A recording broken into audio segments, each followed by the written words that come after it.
The journey to the Vega system was unlike anything Jake had ever experienced. The Eternal Vigil moved through space by phasing between dimensions, sliding in and out of normal reality like a ghost ship.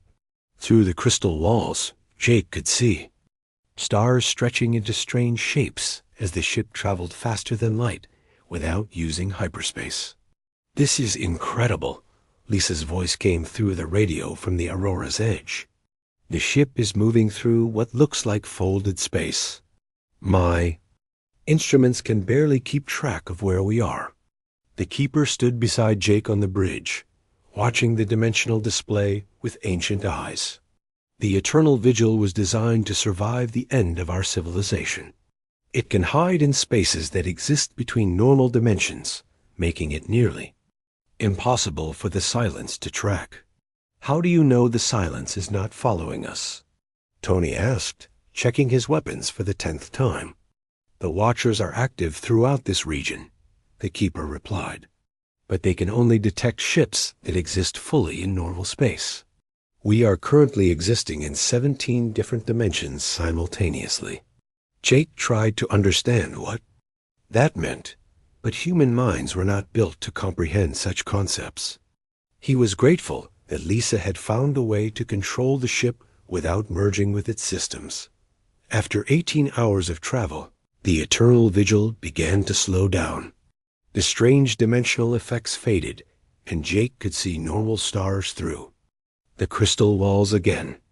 "We have arrived," the Keeper announced. "The Vega system lies ahead." Amy's voice came through the radio. "Captain, I am detecting something massive near the 4th planet. It looks like ruins on the surface." Jake looked at the display and saw what remained of a Zephyrian city. The buildings were made of the same crystal material as the ship, but they were dark and broken. The city had been dead for 3,000 years. "That is the outpost where the weapons cache is hidden," the Keeper said. "But we are not alone." The ship's sensors detected movement in the asteroid belt around the system. Dark shapes were emerging from hiding places among the rocks, moving toward the Eternal Vigil with predatory grace. "Silence hunters," the Keeper said quietly. "They have been waiting here for centuries, guarding the cache." Jake counted at least 20 enemy ships. The Keeper watched with fascination as Lisa worked on the alien ship's systems. She had connected her human scanner to the crystal control panels, and somehow the two different technologies were working together. "This is remarkable," the Keeper sighed. "No other species has ever attempted to modify Zephyrian technology. Most were too afraid or too proud to change what they did not understand." "Humans are different," Jake said. "We have been modifying and improving technology since we first picked up rocks and decided they would make better tools if we sharpened them."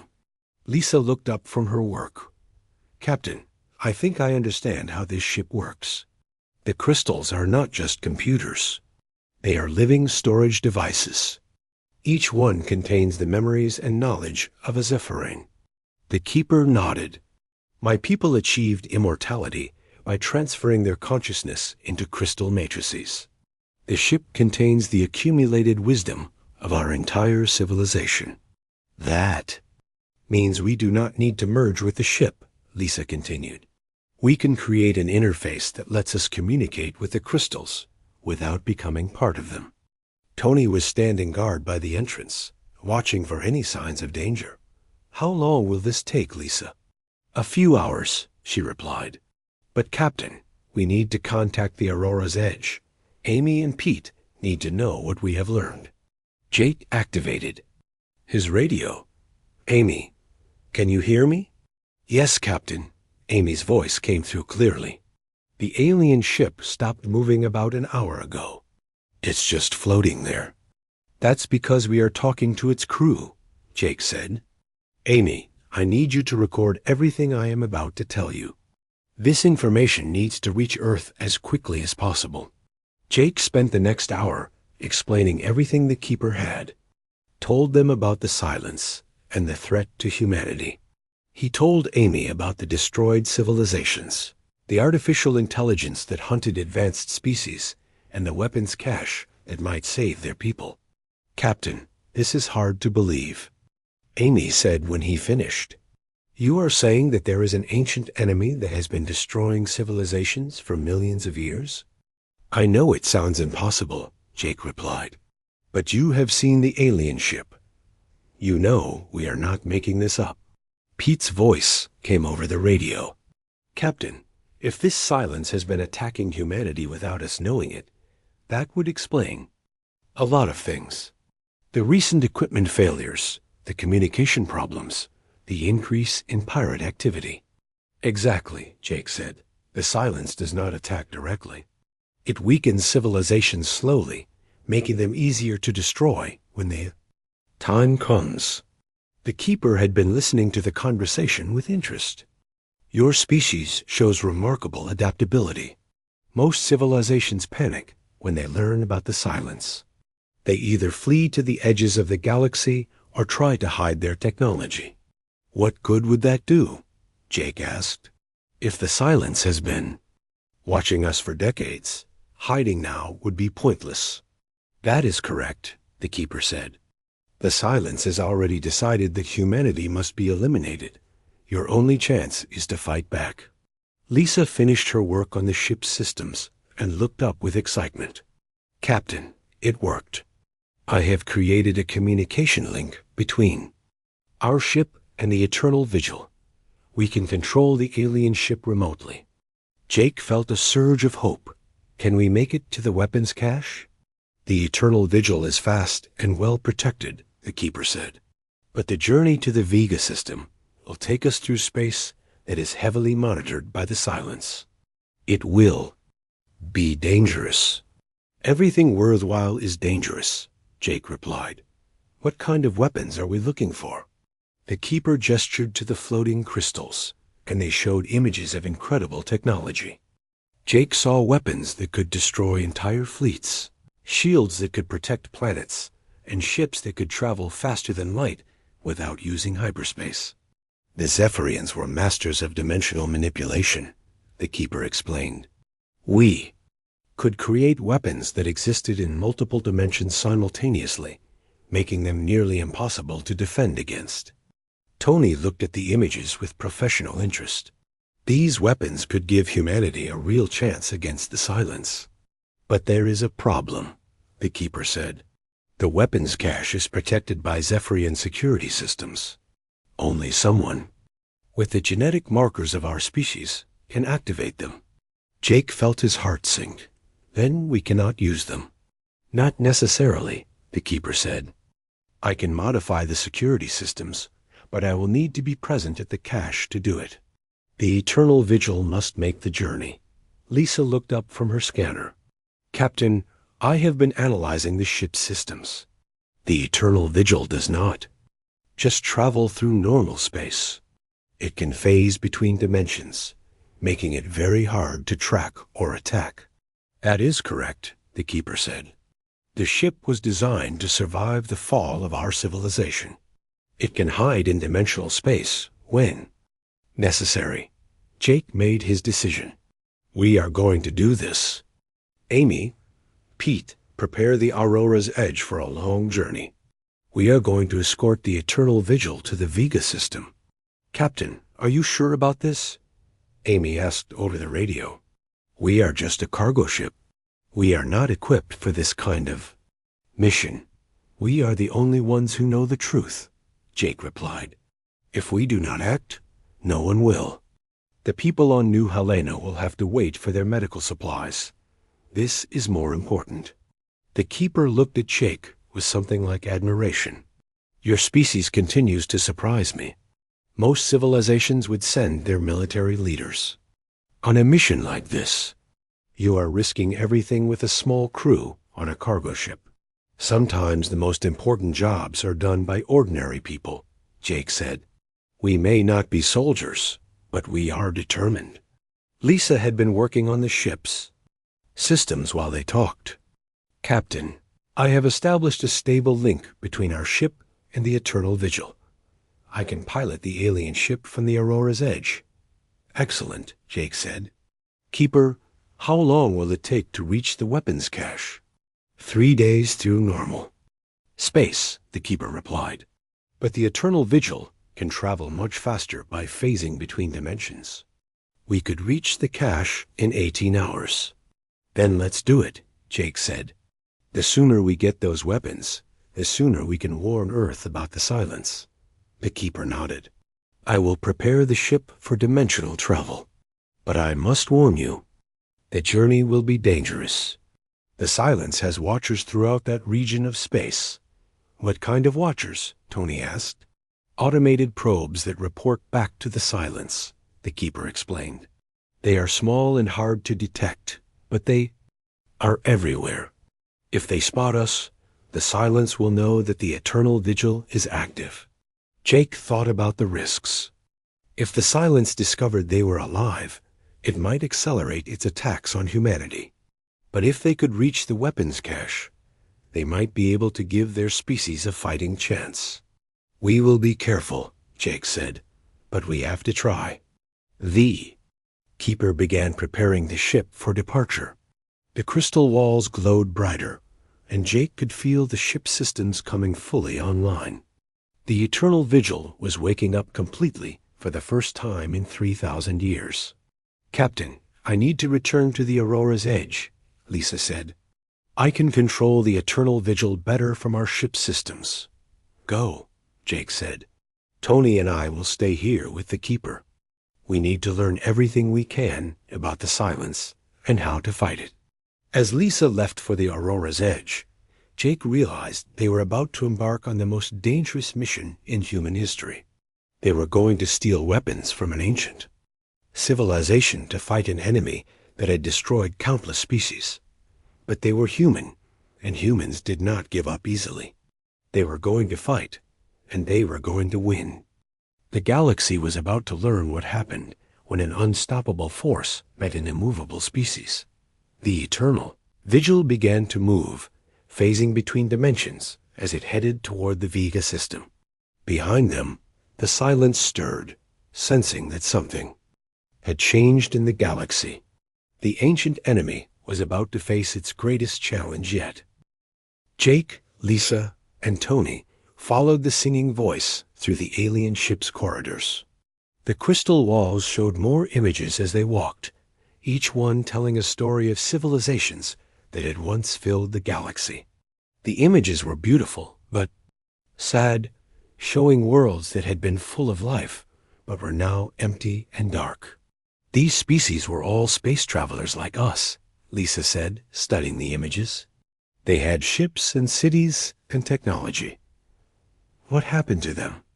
Tony asked, though he was not sure he wanted to know the answer. The singing grew louder as they climbed up through the ship's levels. Jake's scanner showed they were heading toward the top of the vessel, where the command center would likely be located. They reached a circular room that was unlike anything they had seen before. The walls, floor, and ceiling were all made of the same crystal material. But here the crystals floated in the air without any support. Hundreds of crystal panels drifted around the room, each one glowing with different colors and showing different information.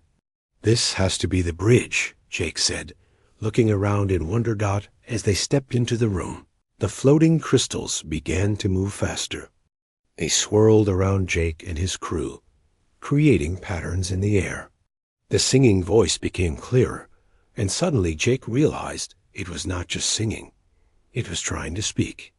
Welcome, inheritors of the void, the voice said, speaking directly into their minds. I have waited so long for your kind to find me. Jake felt his heart stop. The voice was alien, but somehow he could understand every word. It was old, incredibly old, and filled with sadness. Who are you? Jake asked aloud. The crystals swirled faster, and suddenly a figure appeared in the center of the room. It was tall and thin, with features that seemed to shift between solid and transparent. Its skin looked like living crystal, and its eyes glowed with the same blue light as the ship's walls. I am the keeper of the Nexus, the figure said. I am the last of my people, The Zephyrians. I have been waiting in sleep for 3,000 of your years, hoping that someone would find this ship and receive our warning. Lisa stepped forward, her scanner in her hand. Your ship was not dead. It was hibernating. Yes, the keeper said, nodding slowly. The eternal vigil has been drifting through space, waiting for the next inheritor species to achieve interstellar travel. Your people, the humans, are that species. Jake felt a chill run down his spine. Inheritor species? What do you mean? The keeper gestured to the floating crystals, and they began to show new images. These showed the galaxy as it had been millions of years ago, filled with countless civilizations trading and exploring among the stars. Your species is not the first to travel between the stars, the keeper said. Many others came before you. My people, the Zephyrians, were among the most advanced. We had conquered disease, death, and the limitations of physical form. We thought we were the masters of the galaxy. What happened to you? Tony asked, his hand still near his weapon. The keeper's expression grew darker. We learned that advancement comes with a price. There is something else in this galaxy, something that has been here since the beginning. It watches the younger species, waiting for them to grow strong enough to become a threat. The crystals showed new images now, and these were terrifying. Jake saw darkness spreading across worlds, cities going silent, and entire civilizations disappearing without a trace. We call it the Silence, the keeper continued. It is not a species like us or you. It is a collection of artificial minds, created by the first species to achieve transcendence billions of years ago. They were meant to be guardians, but they became judges instead. Lisa looked up from her scanner. Artificial intelligence? Like computer programs? Far more advanced than your computers, the keeper said. The Silence believes that any species that grows too powerful will eventually destroy the galaxy. So it prevents that from happening by destroying the species first. Jake felt sick. How many civilizations has it destroyed? All of them, the keeper said simply. Every species that has achieved interstellar travel has eventually been eliminated by the Silence. The galaxy has been reset countless times, with only primitive species surviving to start the cycle again. Tony stepped forward. If it's so powerful, how are you still alive? The keeper smiled sadly. I am not alive, not in the way you understand it. I am a copy of the last Zephyrian leader, preserved in this ship's systems. My people are gone, but I remain to warn those who come after. The crystals showed more images, and Jake saw something that made his blood run cold. The images showed human ships, human colonies, and human technology. But they also showed the same darkness that had consumed the other civilizations. The Silence has already noticed your species, the keeper said. It has been watching you for decades, studying your expansion across the stars. It has decided that humanity is becoming too dangerous to be allowed to continue. When will it attack? Jake asked. It already has, the keeper replied.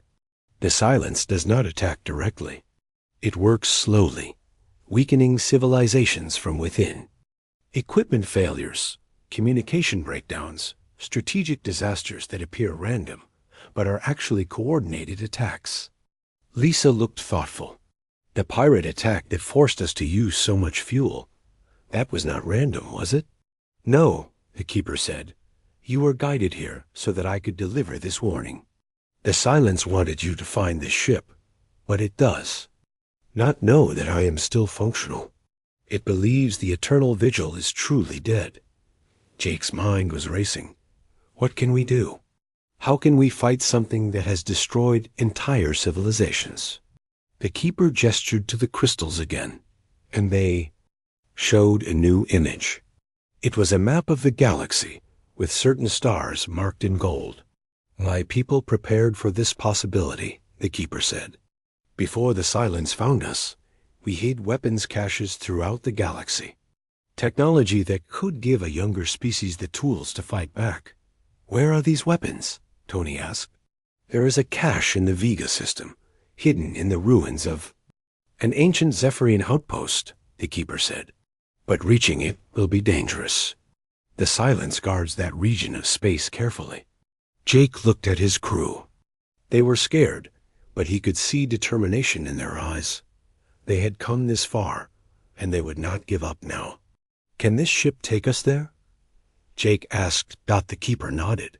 The Eternal Vigil is more than a ship. It is a weapon itself, designed to exist in multiple dimensions simultaneously. The silence cannot easily destroy it, but it requires a crew willing to bond with its systems. What does that mean? Lisa asked.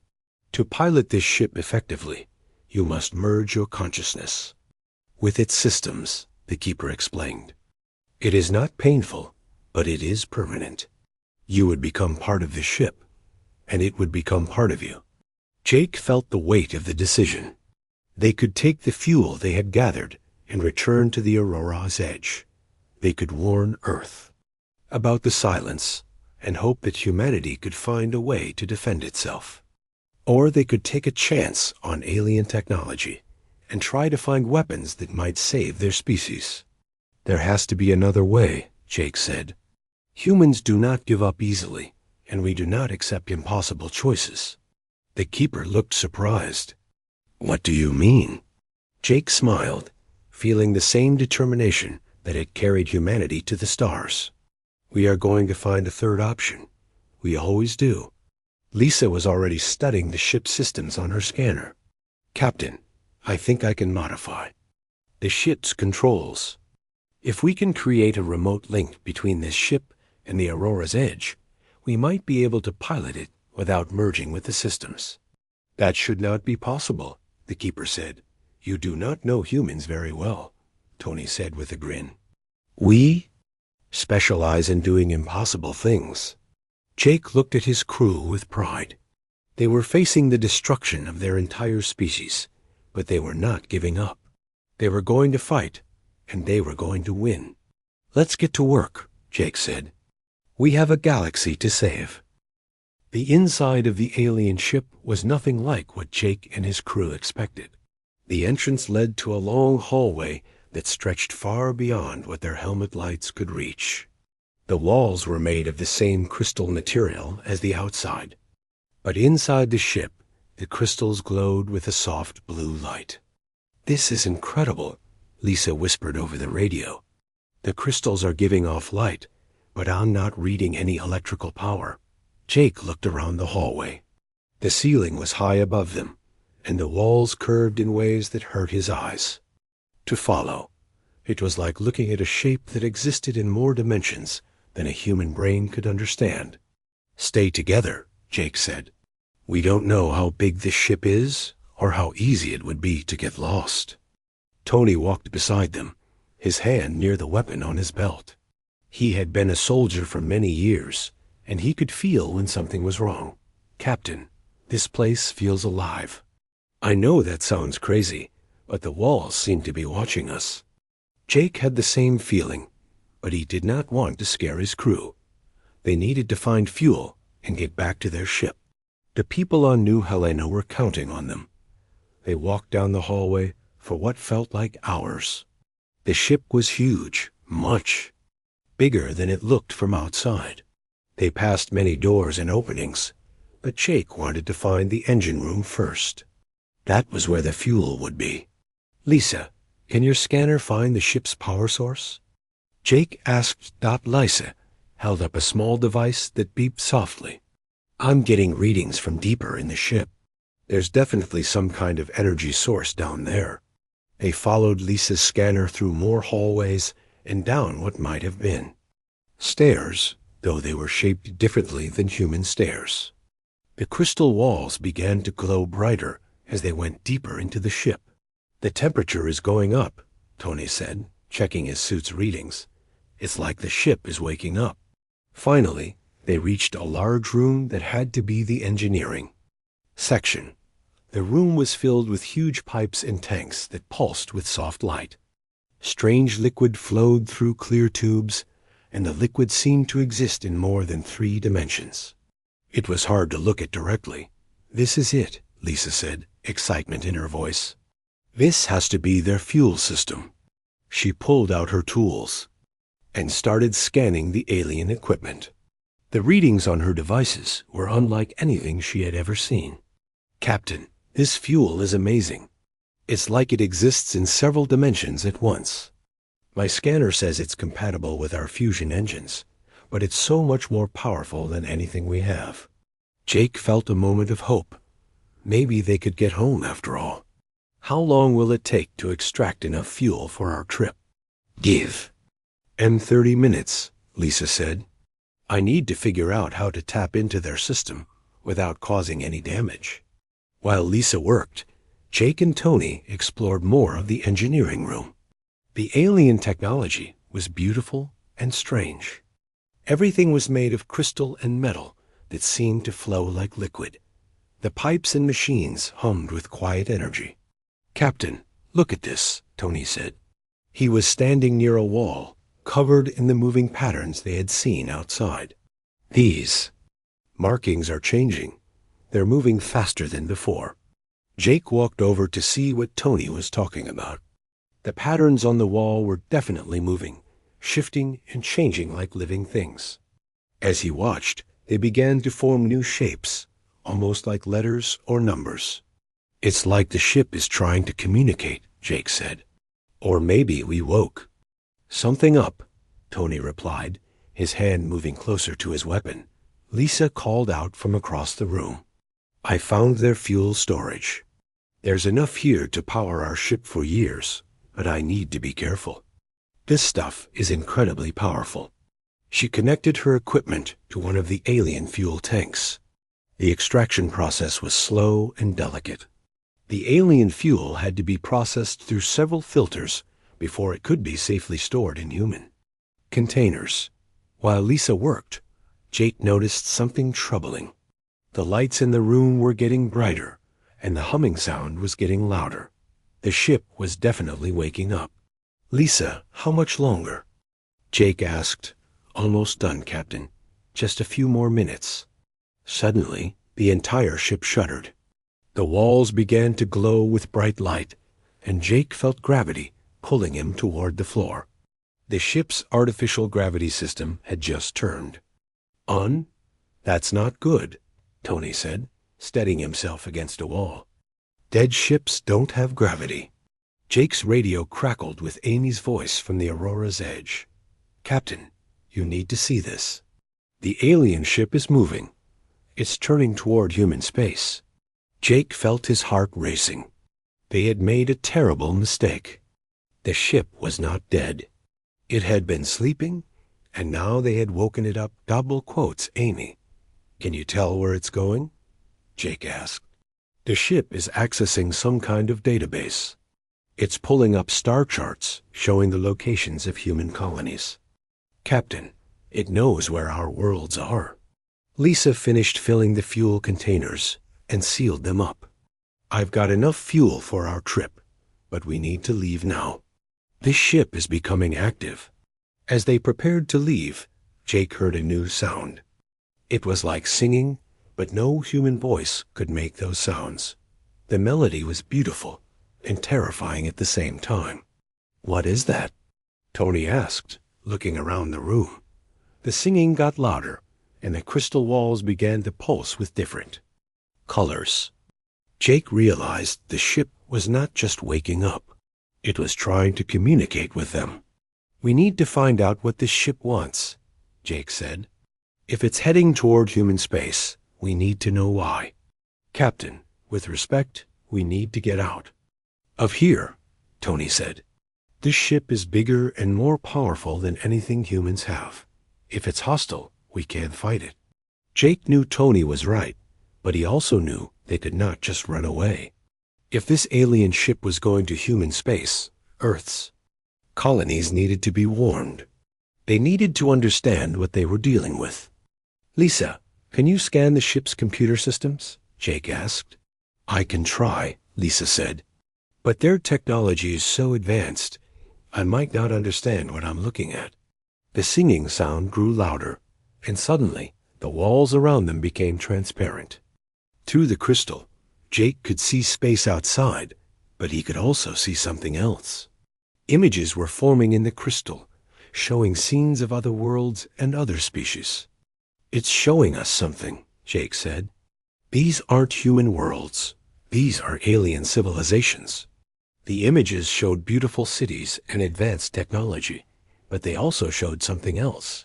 Darkness creeping across the worlds and the cities, going silent one by one. "Whatever happened to those civilizations?" Tony said quietly. "I don't think it was good." Jake watched the images with growing fear. The alien ship was not just showing them history. It was showing them a warning. "Amy, what's the ship's current course?" Jake asked over the radio. "It's heading straight for the shipping lanes between Earth and the outer colonies," Amy replied. "At this speed, it will reach human space in 3 days." Jake made a decision. They had to learn more about this ship and what it wanted. The fuel they had taken was important, but the information might be even more valuable. "We're going to find the ship's bridge," Jake said. "We need to communicate with whoever or whatever is running this vessel." "Captain, that might not be safe," Tony warned. "Nothing about this is safe," Jake replied.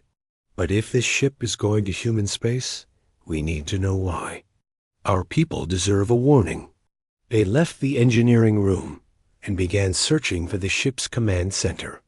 The crystal walls continued to show images of dead civilizations, and the singing voice grew stronger with each step they took. Jake did not know it yet, but they were about to meet the last survivor of a species that had been trying to warn the galaxy for 3,000 years. Captain Jake Morrison stood in the bridge of the Aurora's edge, watching the stars through the front window. His ship was not big or fancy, but it was home to him and his crew. They had been traveling for 3 weeks now, carrying medical supplies to the colony on New Helena. The journey should have been simple and safe, but nothing in space was ever simple. "Captain, we have a problem," said Lisa Barnes, the ship's engineer. She walked onto the bridge with worry written across her face. Lisa was good at her job, and when she looked worried, Jake knew it was serious. "What kind of problem?" Jake asked, turning away from the window. "Our fuel is running low." "Much lower than it should be," Lisa said. She held a small tablet in her hands, showing numbers that made Jake's heart sink. "We used too much fuel when we ran from those pirates near the Kepler Belt." Jake remembered that day well. 3 pirate ships had tried to attack them, wanting to steal their medical supplies. The Aurora's Edge was not a fighting ship, so they had to run. Running meant using the engines at full power for hours, burning through fuel like water through a broken cup. "How much fuel do we have left?" Jake asked. "Maybe 6 hours at normal speed," Lisa said. "Not enough to reach New Helena." Pete Collins, the ship's navigator, looked up from his control panel.